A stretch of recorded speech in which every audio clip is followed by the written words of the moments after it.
সবাইকে আমার আন্তরিক শুভেচ্ছা ও ভালোবাসা জানিয়ে শুরু করছি কয়েন মাস্টার চ্যানেলের পক্ষ থেকে বিশেষ নিবেদন। তো শুরু করতে চলেছি আজকের জর্জ 4 আনা নিয়ে বিশেষ প্রতিনিবেদন।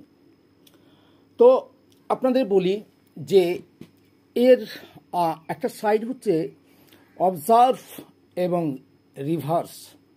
অবজার্ভ এবং রিভার্স এই দুটোর মধ্যে একটা হচ্ছে উলট আর পালট, এটিকে বাংলায় বললাম।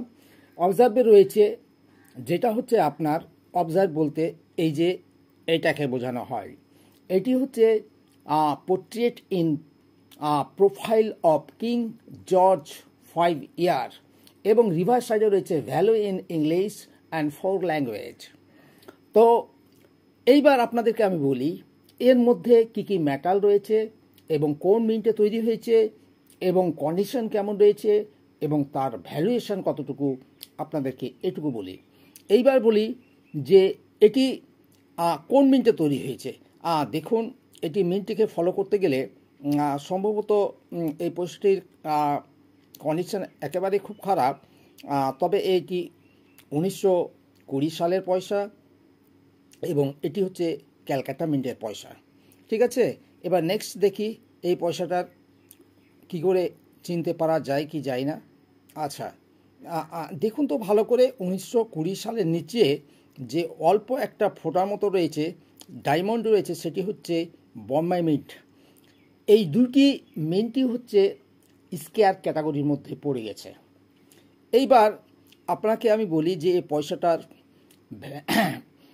মেটাল কি কি দিয়ে তৈরি হয়েছিল। এবার মেটালটা যদি আমি আলোচনা করতে যাই তাহলে মেটাল হচ্ছে কপার নিকেল, ওয়েট হচ্ছে 6.80 গ্রাম, সাইজ হচ্ছে 24 mm এবং শ্যাপ হচ্ছে স্ক্যালপড অক্টাগন। এর হচ্ছে এই বর্ণনা। এইবার এই মিন্ট দুটো মিন্টেই এই ঢালাই হয়েছিল, একটা হচ্ছে ক্যালকাটা মিন্ট এবং বম্বে মিন্ট। এই পয়সাটি শুরু হয়েছিল 1919 থেকে 1921 পর্যন্ত এর ঢালাই হয়েছে। তারপরে এই পয়সা আমচালানে আর দেখতে পাওয়া যায়নি, এটি বন্ধ করা হয়ে গেছে। তো বন্ধুগণ, সব থেকে এর মধ্যে এই পয়সার মধ্যে হচ্ছে 1921 সাল সব থেকে রেয়ার ক্যাটাগরি পড়ে আছে। দুটোই মিন্টই রেয়ার ক্যাটাগরি, একটা হচ্ছে বম্বে মিন্ট এবং ক্যালকাটা মিন্ট।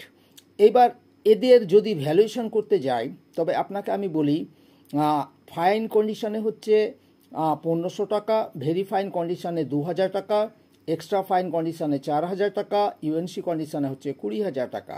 এবার ক্যালকাটা মিন্টে হচ্ছে 2500 টাকা এবং ভেরি ফাইন কন্ডিশন হচ্ছে 4000 টাকা, এক্সট্রা ফাইন হচ্ছে 6000 টাকা, ইউএনসি কন্ডিশন হচ্ছে 30,000 টাকা। তবে অ্যাজ পার কন্ডিশনের উপর নির্ভর করছে। এইবার আমার হাতে যে পয়সাটি রয়েছে সেটি হচ্ছে 1920 সালের পয়সা, তবে এর ভ্যালুয়েশন কত বন্ধুগণ, এটা স্বাভাবিক প্রশ্ন, আপনারা জানতে চাইবেন।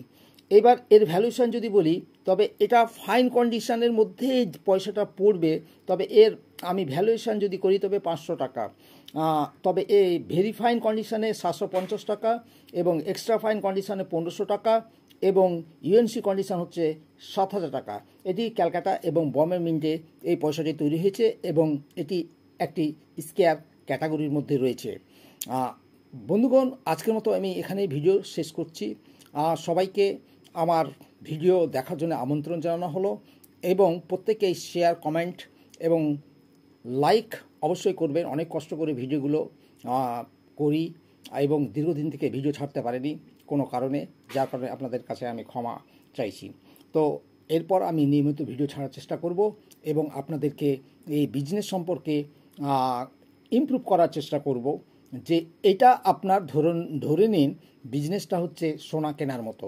এই সোনা কেনা যেমন রেখে দেওয়া হয় বাড়িতে, ঠিক অপোজিট এই বিজনেস ঠিক সোনার মতো আপনাকে এমন প্রফিট দেবে সেটা ফিউচারে আপনি ভাবতেও পারবেন না। তো আজকের ভিডিও এখানেই শেষ করছি, নেক্সট ভিডিওতে আবার আসবো আমি। থ্যাংক ইউ সো মাচ, খোদা হাফেজ, বাই বাই। প্রত্যেকে আমার শুভেচ্ছা এবং ভালোবাসা ও সালাম জানিয়ে শেষ করছি।